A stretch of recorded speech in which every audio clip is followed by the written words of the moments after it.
बातमीपत्रात आता पाहूयात गल्लीपासून दिल्लीपर्यंतच्या ताज्या घडामोडींचा धावता आढावा. पुणे मुंबई एक्सप्रेस वेवरील मिसिंग लिंकच्या मुद्द्यावरून विधानसभेत मुख्यमंत्री देवेंद्र फडणवीस यांची देख लूंगा अशी भाषा वापरतात आणि चक्क हिंदीतून बोलतात. तुम्ही महाराष्ट्राचे मुख्यमंत्री आहात, समोर बसलेले आमदार मराठी आहेत, मग तुम्ही विधानसभेत हिंदीतून कुणाला दम देत आहात? दिल्लीत बसलेल्या तुमच्या पक्षातील वरिष्ठांना संदेश द्यायचा आहे का? अशा शब्दात मनसे प्रमुख राज ठाकरे यांनी मुख्यमंत्र्यांवर सडकून टीका केली. महाराष्ट्र नवनिर्माण रेल्वे कामगार सेनेच्या वर्धापन दिनानिमित्त आणि कार्यालयाच्या तसंच लोगोच्या अनावरण सोहळ्यात राज ठाकरे बोलत होते. यावेळी त्यांनी रेल्वेतील परप्रांतीयांची भरती, राम मंदिरातील कथित चोरी आणि मिसिंग लिंकवरून मुख्यमंत्री देवेंद्र फडणवीस यांची मिमिक्री करत राज्य आणि केंद्र सरकारवर जोरदार प्रहार केला. विधानसभेत मिसिंग लिंकवरील चर्चेदरम्यान मुख्यमंत्र्यांनी दिलेल्या उत्तराचा राज ठाकरेंनी खरपूस समाचार घेतला. राज ठाकरे म्हणाले, विधानसभेत मुख्यमंत्री म्हणतात की जर कुणी राजकारण करत असेल तर आम्ही बघून घेऊ. अरे तू मुख्यमंत्री आहेस ना, बघून घेईन काय म्हणतोस बरं? हे बोलून झाल्यावर लगेच हिंदीत बोलू लागले की मिसिंग लिंक के बारे में अगर कोई राजनीति करे. तुम्ही महाराष्ट्राच्या विधानसभेत हिंदीतून का बोलताय? तुम्हाला कुणाला दाखवून द्यायचंय? राज्यात आणि शहरात सुरू असलेल्या विकास कामांच्या विचक्यावर त्यांनी संताप व्यक्त केला. राज ठाकरेंनी देवेंद्र फडणवीस यांच्या विधानसभेतील भाषणाची मिमिक्री करत त्यांच्या दाव्यांची खिल्ली उडवली. मिसिंग लिंकच्या ठिकाणी खांब कोसळला, पाणी गळत आहे. यावर लोक बोलले की फडणवीस म्हणतात माझ्यावर टीका करा पण महाराष्ट्राचा अपमान सहन करणार नाही. वा रे वा, लोकांनी प्रश्न विचारले तर तो महाराष्ट्राचा अपमान कसा? काही झालं की देशविरोधी आणि आता महाराष्ट्र विरोधी ठरवायचं. तुम्ही दुसऱ्यांची सरकार असताना जी आंदोलनं केली ती काय होती असा सवाल त्यांनी केला. भारत आणि ऑस्ट्रेलिया यांच्यातील युरेनियम करारावर शिक्कामोर्तब झाला आहे. मेलबर्नमध्ये पंतप्रधान मोदी आणि ऑस्ट्रेलियाचे पंतप्रधान अँथनी अल्बानीज यांनी बैठकीनंतर संयुक्त पत्रकार परिषदेत संरक्षण, व्यापार, ऊर्जा, अवकाश आणि महत्त्वपूर्ण खनिजे यासह अनेक क्षेत्रातील करारांची घोषणा केली. मोदी म्हणाले, ऑस्ट्रेलियाकडून भारताला युरेनियम मिळाल्याने भारताच्या स्वच्छ ऊर्जा मिशनला बळकटी मिळेल. त्यांनी सांगितलं की भारत आणि ऑस्ट्रेलिया मिळून क्रिटिकल मिनरल्स कॉरिडॉर देखील विकसित करतील.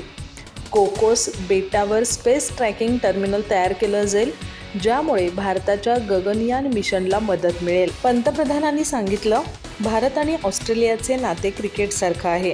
आमच्या भेटी क्रिकेटप्रमाणे होतात. कार्यसूचीमध्ये एकदिवसीय सामन्यासारखे लक्ष केंद्रित केलं जातं. निर्णय T20 प्रमाणे वेगाने घेतले जातात आणि आमची भागीदारी कसोटी सामन्याप्रमाणे दीर्घकाळ टिकणारी आणि मजबूत आहे. मोदी म्हणाले, भारत आणि ऑस्ट्रेलियाचे मत आहे की दहशतवाद संपूर्ण मानवतेसाठी एक गंभीर आव्हान आहे. दहशतवादाविरुद्धची आमची लढाई सामायिक आहे आणि या क्षेत्रात दोन्ही देशांमधील सहकार्य सातत्यानं मजबूत होत आहे. दोन्ही देशांनी Australia Bharat cyber, critical technology आणि सप्लाय चेन भागीदारी सुरू करण्यास सहमती दर्शवली आहे. या अंतर्गत दोन्ही देश artificial intelligence, quantum computing, semiconductor, cyber सुरक्षा आणि डिजिटल रेझिलियन्स यासारख्या क्षेत्रांमध्ये एकत्र संशोधन करतील. महाराष्ट्राच्या राजकारणात गेल्या 2 दिवसात घडलेल्या सलग भेटींमुळे नव्या राजकीय चर्चांना उधाण आलंय. ज्येष्ठ नेते शरद पवार यांनी विधानभवनात उपमुख्यमंत्री एकनाथ शिंदे यांच्या दालनात जाऊन भेट घेतल्यानंतर आता उपमुख्यमंत्री सुनेत्रा पवार यांनी मुख्यमंत्री देवेंद्र फडणवीस यांची भेट घेतल्यानं विविध तर्कवितर्कांना पुन्हा एकदा वेग आलाय. मात्र या दोन्ही भेटींच्या राजकीय आशयाबाबत कोणतीही अधिकृत माहिती समोर आलेली नसल्यानं सध्या सुरू असलेल्या चर्चांना अधिकृत दुजोरा मिळालेला नाही. महाराष्ट्र कर्नाटक सीमा प्रश्नावरील उच्चाधिकार समितीच्या बैठकीसाठी शरद पवार विधानभवनात आले होते. बैठक संपल्यानंतर त्यांनी थेट उपमुख्यमंत्री एकनाथ शिंदे यांच्या दालनात जाऊन भेट घेतली. त्यावेळी शिंदे मंत्रिमंडळाच्या बैठकीत सहभागी होते. मात्र पवार दालनात आल्याची माहिती मिळताच त्यांनी कॅबिनेट बैठक काही काळासाठी सोडून त्यांची भेट घेतली आणि शाल आणि पुष्पगुच्छ देऊन त्यांचा सत्कार केला. त्यानंतर शरद पवार यांनी त्याच दालनात आपल्या पक्षाच्या आमदारांशी काही काळ चर्चा केली. या संपूर्ण घडामोडींचे फोटो आणि व्हिडिओ समोर आल्यानंतर राजकीय वर्तुळात विविध चर्चांना सुरुवात झाली. दुसरीकडे शरद पवार यांनी विधानभवनात मुख्यमंत्री एकनाथ शिंदे यांच्या दालनात जाऊन आपल्या आमदारांची बैठक घेतली. पवार दालनात आल्याचं समजताच शिंदेंनी आपली कॅबिनेट बैठक सोडून त्यांचं स्वागत केलं. या भेटीचे फोटो आणि व्हिडिओ समोर आल्यानंतर महाविकास आघाडीत मोठी बिघाडी झाल्याचं चित्र आहे. शिवसेना ठाकरे गट नेते संजय राऊत यांनी यावर उघडपणे नाराजी व्यक्त करत पवारांनी शिंदेंच्या दालनात जाणं योग्य नव्हतं असं सुनावलंय. महाविकास आघाडीतील हा वाढता दुरावा सत्ताधाऱ्यांच्या पथ्यावर पडण्याची शक्यता आहे. शरद पवार हे देशातील मोठे नेते आहेत यात शंका नाही. मात्र ज्यांनी आपले सरकार पाडलं त्या गद्दाराच्या छताखाली जाऊन बैठका घेतल्यानं नेत्यांची विश्वासार्हता कमी होते आणि घसरते, अशा शब्दात शिवसेना उद्धव बाळासाहेब ठाकरे पक्षाचे खासदार संजय राऊत यांनी शरद पवार यांच्यावर टीका केली आहे. तर एकनाथ शिंदेंनी महाराष्ट्राला भ्रष्टाचार आणि गद्दारीची कीड लावली आहे. पवारांना बैठकीसाठी अख्खे विधान भवन काय ओस पडले होते का? समोरच YB चव्हाण प्रतिष्ठान आणि राष्ट्रवादी भवन असताना गद्दाराच्या दारात जाणं आम्हाला पटत नाही, असंही राऊत यांनी म्हटलंय. संजय राऊत म्हणाले की देवेंद्र फडणवीस सध्या कमालीचे वैफल्यग्रस्त झाले आहेत. जोपर्यंत ते मुख्यमंत्री पदावर आहेत तोपर्यंत राज्यात फावडं घेऊन पैसे काढण्याचं काम सुरू आहे.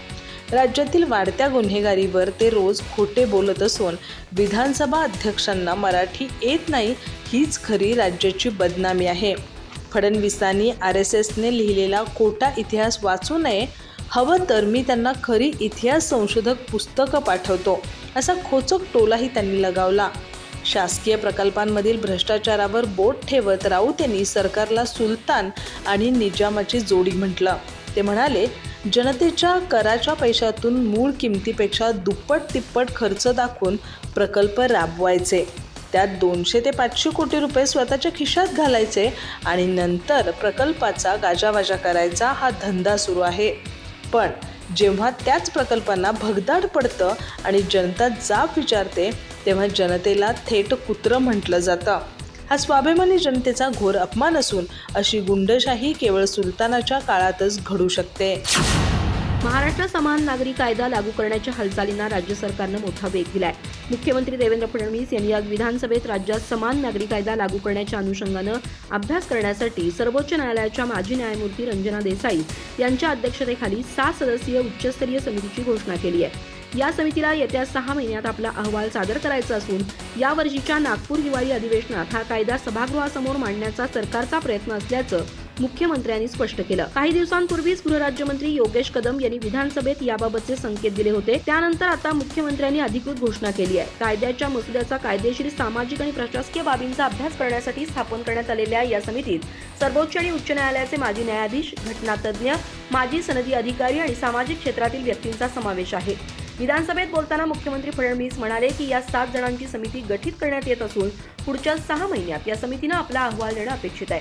आमचा असा प्रयत्न असेल की हा अहवाल घेऊन नागपूरचे जे हिवाळी अधिवेशन आहे त्या अधिवेशनात हा कायदा दोन्ही सभागृहापुढे आणावा.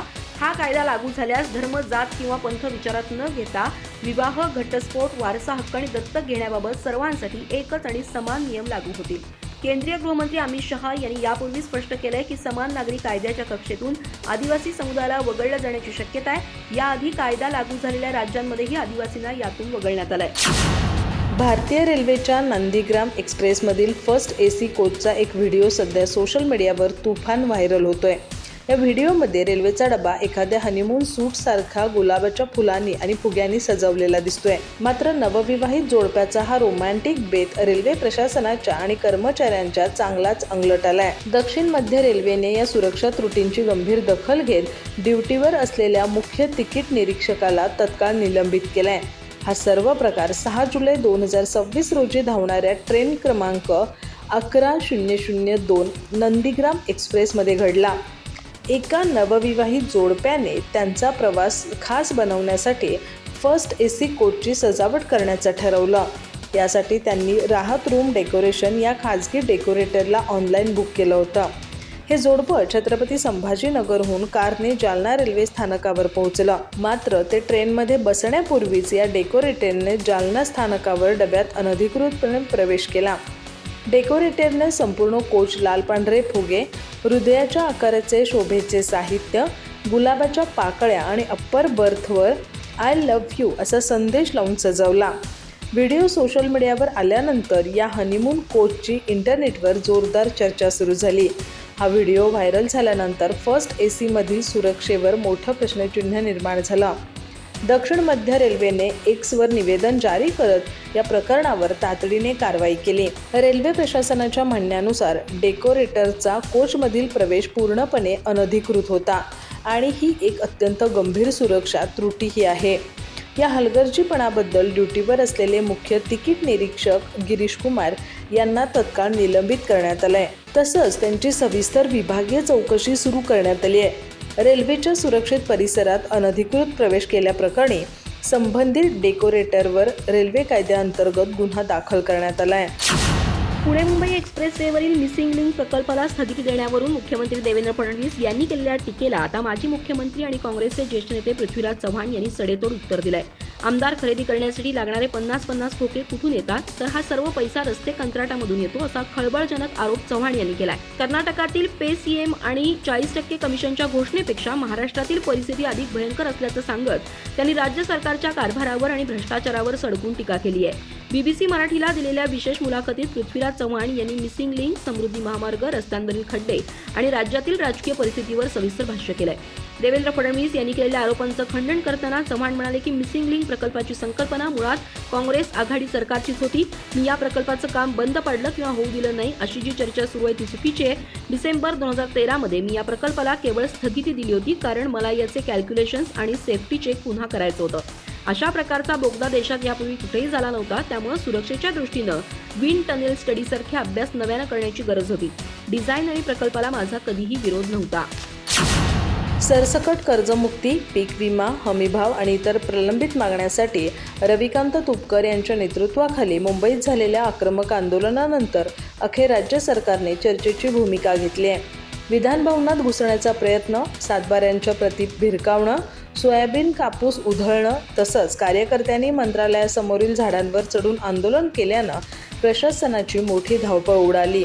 या पार्श्वभूमीवर मंत्री गिरीश महाजन यांनी रविकांत तुपकर यांच्याशी दूरध्वनीवर संपर्क साधत आज दुपारी 4 वाजता मुख्यमंत्री देवेंद्र फडणवीस यांच्यासोबत उच्चस्तरीय बैठक निश्चित झाल्याची माहिती दिली.